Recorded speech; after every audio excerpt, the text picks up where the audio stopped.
आज बाबू खूप जास्त रडला. त्या अगोदर नमस्कार, मी पूजा तुम्हा सर्वांचे स्वागत करते आपल्या नवीन एका व्हिडिओमध्ये. बाबू 6 महिन्याचा झाल्यापासून त्याचे कान टोचायचे सुरू होते, पण काही ना काही कारणास्तव ते पॉसिबल होत नव्हते. पण आज फायनली मुहूर्त लागला तर म्हणून आवरून निघालो कान टोचवण्यासाठी. तिथे गेल्यानंतर कान टोचणारे बाहेर गेले म्हणून आम्ही तिथे जरा वेळ बसलो होतो. बाबूपेक्षा मलाच खूप भीती वाटत होती त्याचे कान टोचवायची, कारण त्याला कल्पनाच नव्हती ना त्याच्यासोबत काय होणार आहे याची.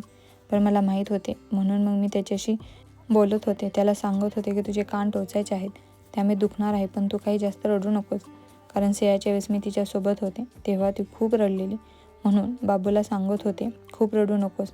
आणि तोही माझ्याशी त्याच्या भाषेत बोलत होता.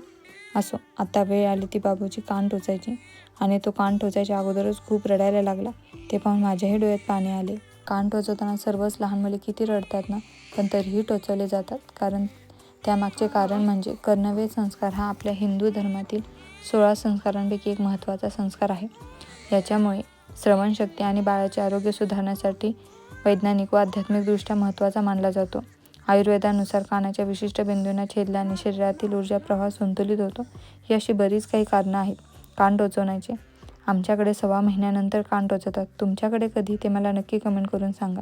आणि तुमचं बाळपण असंच रडलेलं का ते पण सांगा. तर चला भेटू नेक्स्ट व्हिडिओमध्ये. तोपर्यंत बाय.